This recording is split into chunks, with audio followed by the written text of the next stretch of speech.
I'm a dietitian and I'm going to show you exactly what to look for in the supermarket if your goal is fat loss. We're going to do some practical examples, run through some tips and tricks because I feel like what you get in here really sets you up for the week and for your goals. So let's do it.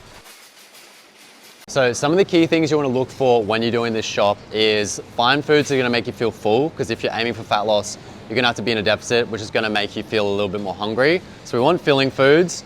A few points that are going to be important for that. First one's protein. So let's start with that. Everyone raves on about protein, and it's for good reason, and even more so when you're aiming for fat loss. Number one is because when you are in a deficit, the protein requirements do increase a little bit higher, just because that lack of energy, body needs to take that from surface to salinity. If you don't bump it up high enough, you end up taking for a little bit of your muscle as well. So one, you want protein high enough to maintain that muscle, but also out of your fats, protein for carbs. Protein is the most filling, so it's going to make you feel more full overall too. Starting with seafood, because we asked this first. A lot of people do like salmon. One thing to be mindful of your fattier fish is the fat content. And fat in there is really, really good for you. The omega-3s, beneficial grain, lye, all that kind of good stuff. However, you want to be mindful of the calories. So when you look at calorie amount per gram, fats, carbs, and protein, fats has all the doubles. So if you are going to have that, you just want to be mindful of proportions. Water does not include an avocado or olive oil. That's it, Pat, sir. I personally don't really go for it too often because I think going raw wild salmon is a better choice anyway, but we're still finding about this and can be quite expensive. So I personally just take fish short. So if you're going to do seafood, something like your white fish or prawns are going to be great. It's going to pack a lot of bang for your buck for the calories and protein ratio. So similar notion when you're looking for your other types of meats on the fat content. For a mince, for example, you want to go for something that's lean or extra lean. Just doing the comparison, your 3 star mince has almost double the amount of calories as your extra lean. So again, just packing more bang for your buck in that sense. You're also going to get more protein from your leaner sources as well. So again, without filling this, that's going to be a little bit better. I tend to stray a little bit away from your lamb as well. Even though it's delicious, it's going to pack a little bit more of your fat. So put that one in the trolley now. And with your chicken, any option is actually fine. Even though thigh does have a little bit higher fat, difference is crazy overall. The difference it's going to make to your meals is huge. So I personally go for thigh more often than not.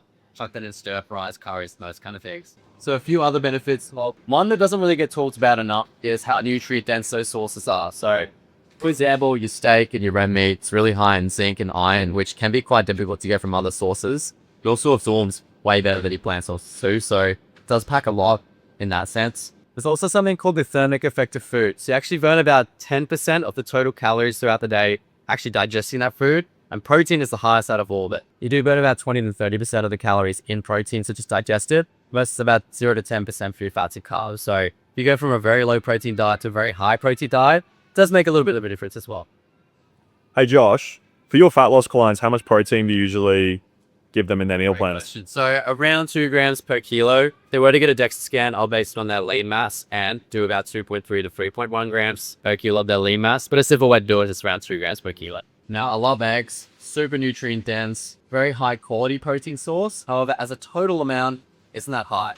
Per egg, you're only looking at about 6 grams. In general, I would recommend around 40 grams for a meal. So you're gonna have to have a lot of eggs to get that total protein amount. So later on, I'll go through how you find that to have a very high protein breakfast.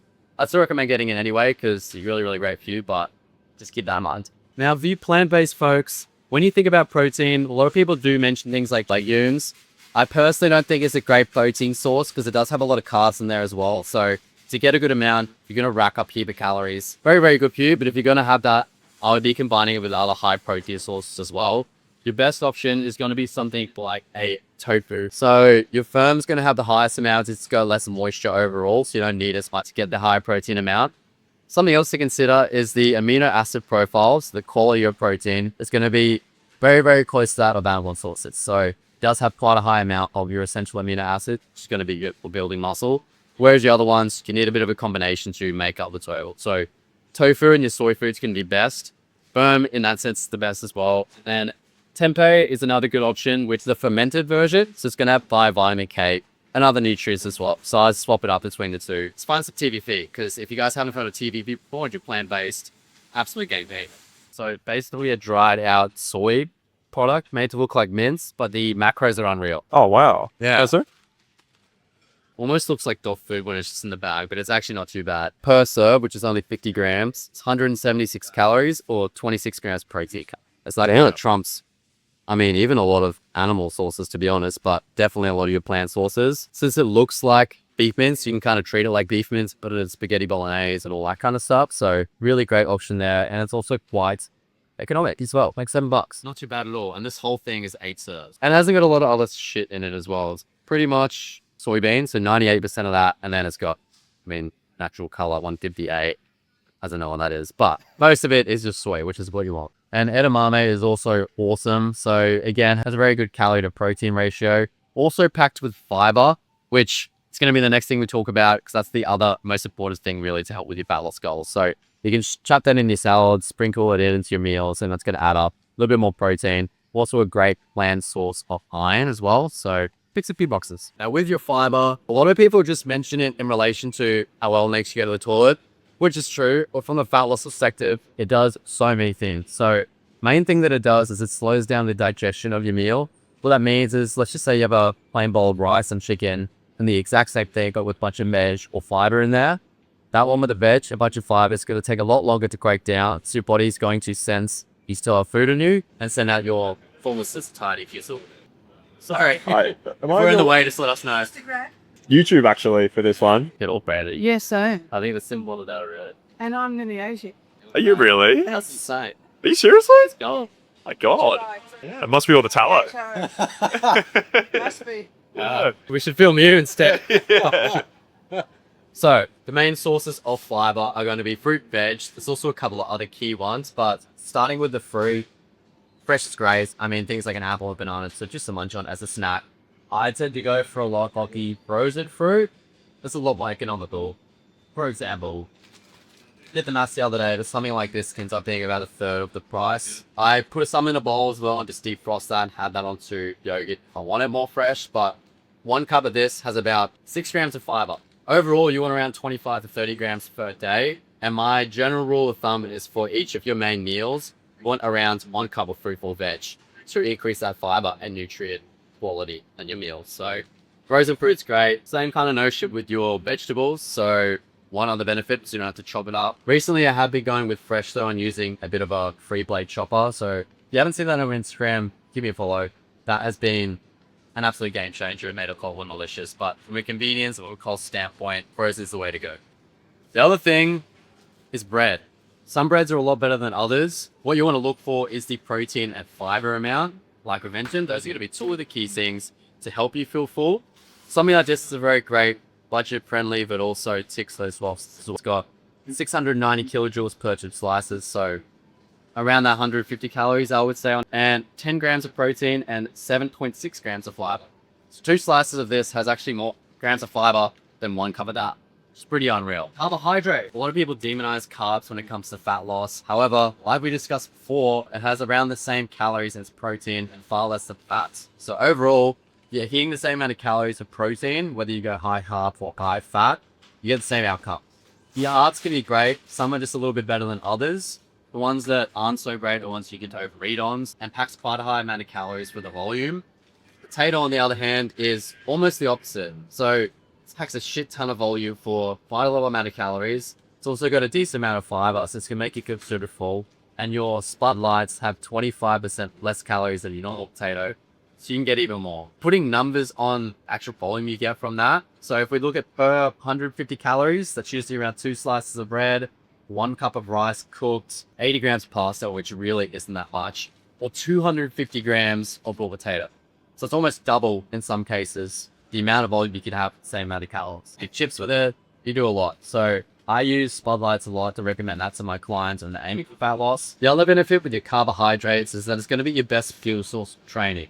Again, a lot of people mention that, but the reason why is that when you eat carbs, it gets stored in your muscles. And then for your body to tap into that and make something called ACP, which is that quick energy system your body likes to use for training, there's very, very minimal steps involved. So after you eat carbs, fill up your carbohydrate stores, then your body taps into that and produces that quick energy. Versus something like fats where there's a lot of steps involved, they're very inefficient. So if you have a high-ish amount of carbs, you're going to train better. So you're also going to help to build that muscle or at least maintain it a lot better if you went low carbs. We'll go through a few quick options, starting with brekkie. This is where a lot of people don't have many options for, particularly on the protein front. So some quick ones you can go for, something like some Greek yogurt. I usually prefer the low fat one. So again, when you look at the volume and overall calories, you can get away with having a little bit more. So you have a bigger bowl, the same amount as a high fat one. The only downside is a lot of them don't have much protein. So you either want to go for a higher protein one, like a Jabani or something like that, or go for just a standard one and add in a bit of protein powder. I personally do that because it's a little bit more economical. You get the nice flavor from the protein as well. So I enjoy that. You do the exact same thing with the oats. So cook that one up, add a bit of protein powder into it. In all cases, I would add at least 1 cup of fruit or banana or something along those lines to give the extra fiber amount too, and your general vitamins and minerals. And then on that same note, you can do a combination of all that and make a smoothie very, very quick when you're on the go. To make that something a little bit different, which a lot of my clients that are enjoying, is if you get sick of just drinking it, put it in a bowl and then put some granola or something crunchy on top. The exact same thing, but feels like a completely different meal. So that's a good variation there. For your eggs and those kind of things, like I mentioned, you want a combination of other sources with it. So even just 3 eggs on its own is only 18 grams of protein. So you could do something like an omelet, add some shredded chicken or shortcut bacon, which is going to be your leaner option out of your bacons, or combine it with a protein bread, which this one's all right, but you could also use these lower carb ones, which have around 20 grams of protein per serve. So that with a few eggs, getting you close to that 100 gram amount. If you add some cottage cheese, we'll also bump our fire around 5 to 10 grams protein too. With your lunch and dinners, I highly recommend to do a bit of a prep. Either you cook it all and then divide it into meals, or at least cook out the protein source, carb source, and then find together when you're going to eat. If you haven't already done the calculations and the tracking, you can work out how many grams you need. As a general rule of thumb with your protein, you want at least a palm-sized protein cooked. A little bit more if you do have a bit more muscle. About a fist size of your carbs. So if you were to put potatoes on your plate, around a quarter of the plate or a fist size being that amount. And then also half a plate or that 1 cup of foot beige. So that's the general amounts that you want. In terms of combinations and sources that are nutrient dense and not super high in calories. One, if you're going to go for a curry, I really like these Attacks paste. You want to go for the paste, not the marinades. Marinades has a lot of oils and water and a bunch of other fillers, whereas this is basically this concentrated ginger, garlic, and a lot of other whole foods. So I put about half a jar of that with pickle can of coconut milk. If you're going to go for something like a pasta, go for a tomato based. Any of your creamy bases have way higher calories. So for the same amount, you're really going to rack up the amount of energy there compared to some of your tomato bases. Putting numbers on it, tomato sauce versus an aioli has about 75% less calories. So when you translate that to your pasta sauces, it's the same degree as well. When you do translate that to pastas, that would be fucking Alfredo, that'd be your carbonara. Because it's made with your milks and eggs and creams, it's got a lot more fat. This is mainly made from carbohydrates, so a lot less. And then if you just want a simpler meal, or they have actually a bunch of curry options as well. I really like your mingle. Doesn't have any fillers or added sugar and stuff like that. So I put it in a Thai pack with about a kilo of chicken or something like that. Makes an amazing flavor. With final components, we're going to do desserts. One massive mistake I see people make is they don't buy any dessert and they cut it out completely. I think you need some level of flexibility because very often if you try to do that, yes, you might do it for a little bit, but then once you do have it, you're just going to snap, have heaps. And there's definitely some options that are a lot better than others. You find ones for around 100 calories or less. That's going to be very calorie controlled, but also tickle that part in your brain where you do feel like you're getting them before that flexibility. So let's go find some good options. So these are some really great options. They're under 100 calories, but you also get quite a lot of it. So they're actually quite enjoyable. Frozen yogurt sticks. These have 70 calories per yogurt stick. Cyclones, very similar as well. That has 90 calories. I love paddle pops. That's probably my personal favorite. You also have things like little yogurt tubs and a bunch of other ones, which do the same thing. As a bit of a summary for your fat loss shot, what do you want to aim for? First, just work out how many calories you need for your deficit. That's going to dictate your shopping list and what you actually cook. But then within that, I want a high protein intake, so around 2 grams per kilo. High fiber, so plenty of fruit and veg to make you feel more full. And very nutrient-dense options, because at the end of the day, yes, macros are the most important thing to achieve your goals from a fat loss perspective.